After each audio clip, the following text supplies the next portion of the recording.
Gua kira rezeki baru bakal ada harapan baru. Baru 3 Ternyata masih terbata-bata dalam membaca. Kasus seorang guru SD di Konawe Selatan bikin heboh banget kan.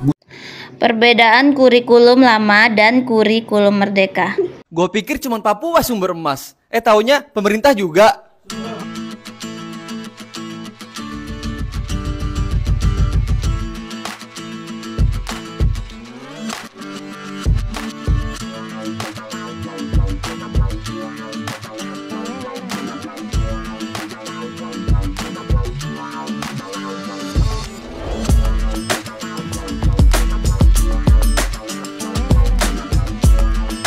Assalamualaikum warahmatullahi wabarakatuh. Berjumpa kembali dengan Romlia Pratama. Teman-teman sahabatku semuanya, gimana kabar kalian? Mudah-mudahan kalian semuanya baik-baik saja beserta keluarganya di sana. Teman-teman sahabatku semuanya, buat kalian yang baru gabung, yang baru nonton video ini, silahkan di subscribe dulu, di like dan di komen guys. Buat teman-teman sahabatku yang udah dukung support channel ini, terima kasih. Mudah-mudahan kalian semuanya diberikan keberkahan umur, keberkahan rezeki, dimudahkan segala urusannya, baik urusan dunia maupun urusan akhirat. Amin ya rabbal alamin. Teman-teman sahabatku semuanya, seperti biasa guys, seperti biasa kita akan reaction beberapa video yang hari-hari ini tuh belakangan itu viral guys, viral gitu ya. Seperti apa videonya? Ini dia guys. Gua kira rezeki baru bakal ada harapan baru. Baru 3 hari kerja udah pada ngelucu aja. Setelah kemarin blundernya Prof Yusril, sekarang ada blunder lagi. Asli pak, masa ada menteri yang ngeluh karena cuma dapat anggaran 64 miliar? Udah gitu dia bilang perlu 20 triliun supaya kerjanya bisa maksimal. Buset, 20 triliun. Dikira cetak duit bisa pakai daun kali ya? Siapa juga yang mau bayarin duit segitu banyak? Sabar pak, itu baru kelucuan yang pertama. Soalnya ada menteri yang ngaku kalau dia bertransaksi politik. Wih, ngeri. Siapa tuh? Dr. Bahlil pak. Doi kemarin ngaku kalau Golkar bisa dapat 8 jatah kursi menteri gara-gara tukar posisi ketua MPR. Oh, mestinya ketua MPR jatahnya Golkar tapi ditukar sama kursi menteri gitu. Yoi, keren kan Dr. Bahlil? Politisi paling jujur di Indonesia loh dia. Aduh, ternyata pada nggak malu ya mempertontonkan kerakusan dalam berkuasa. Gak cuman rakus, ada juga yang menyalahgunakan kekuasaan. Buset, banyak banget. Apaan lagi dah? Menteri desa pak, masa dia buat surat undangan haul pakai kop surat kementerian sampai tegur Prof Mahfud loh dia. Menteri desa kan istrinya calon bupati Serang. Oh, tahu gua maksudnya. Apa tuh maksudnya? Buat yang tahu maksud dari semua ini, tolong di komentar ya. Aduh, baru berapa hari? 2 hari menjabat jadi menteri. Udah berulah 3 menteri lagi sekalian tuh. Dan mungkin akan menyusul lagi menteri-menteri lainnya. Sudah seperti biasa, udah Indonesia tuh seperti udah apa ya, makanan sehari-hari udah. Kalau nggak gitu ya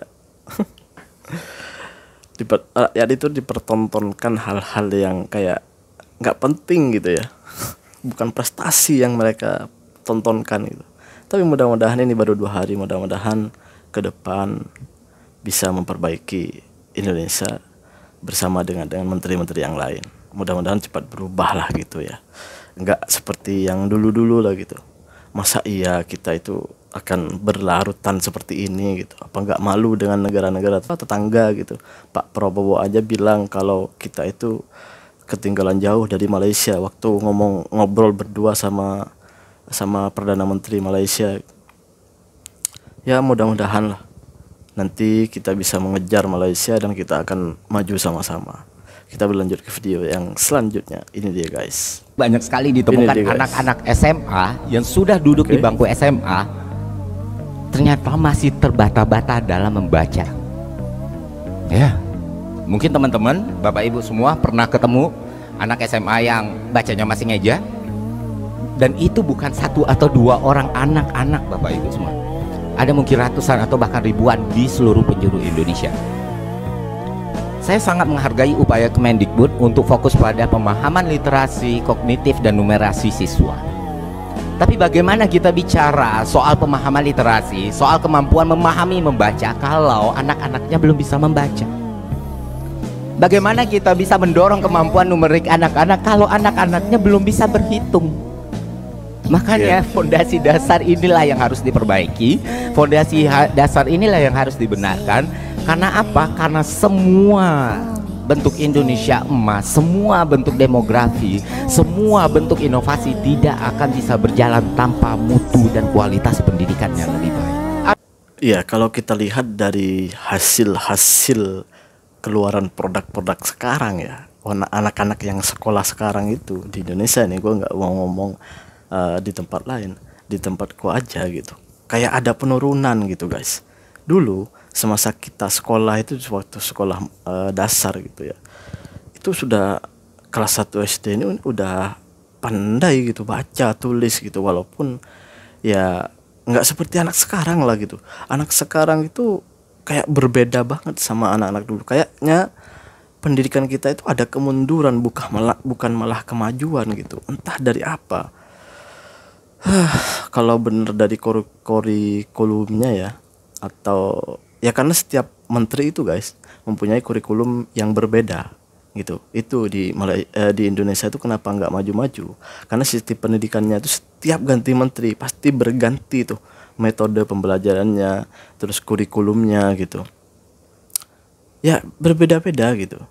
Gue aja di zaman saya itu berbeda dengan zaman anakku sekarang gitu. Beda banget, jauh banget gitu perbedaannya. Kita berlanjut ke video yang selanjutnya. Ini deh guys. Kasus seorang guru SD di Konawe Selatan bikin heboh banget kan. Bu Supriyani, guru honorer yang udah ngajar 16 tahun ditahan karena dituduh mukul muridnya dengan sapu ijuk. Yang itu hari Masalahnya ada dugaan kuat pelanggaran prosedur di sini. Polsek Baito dituduh salah langkah. Sampai-sampai Wakapolda Sultra turun tangan buat usut isu permintaan uang damai 50 juta dari salah satu oknum polisi. Gila ya. Kasus ini nggak cuma soal teguran ke murid teman-teman, tapi juga soal gimana keadilan bisa dibeli dengan uang. Sampai sekarang tim Polda lagi cari bukti-bukti lebih lanjut katanya. Tapi yang bikin miris nih, Supriyani udah ditahan lebih dari seminggu dan baru aja keluar karena penangguhan. Dia keluar dari rutan sambil nangis-nangis teman-teman, ditemani keluarga dan teman sejawatnya yang mogok kerja sebagai bentuk solidaritas. Anehnya lagi katanya proses mediasi udah 4 kali tapi mentok. Bu Supriyani kukuh nggak mukul anak itu, sementara keluarga korban ngebet banget minta uang damai 50 juta. Ini jelas-jelas nunjukin betapa bobroknya sistem hukum kita. Guru yang udah berbakti selama bertahun-tahun bisa aja ditumbalkan kayak gini, dikriminalisasi. Ya, kita kawal kasus ini jangan sampai keadilan cuma jadi omong kosong di negeri ini. Serap pendapat kalian, drop komen teman-teman. Alah, uang damai itu udah biasa di tempat kita. Ngapain kita udah nggak terkejut dengan itu semua, karena udah terbiasa dengan uang damai itu.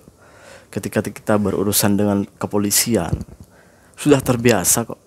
Kita mengeluarkan uang damai itu udah terbiasa, karena hukum kita sampai sekarang itu masih bisa dibeli kok. Masih bisa dibeli. Itu faktanya. Gak usah deh sok-sok suci ngebelain hukum kita udah baik-baik aja. Pret. Hukum kita itu sekarang hancur-hancuran, bos. Kita harus melek itu semua. Jangan sok-sokan ngebelain pemerintah sampai yang terjadi sekarang itu kalian buta gitu. Sampai kalian nggak ngelihat.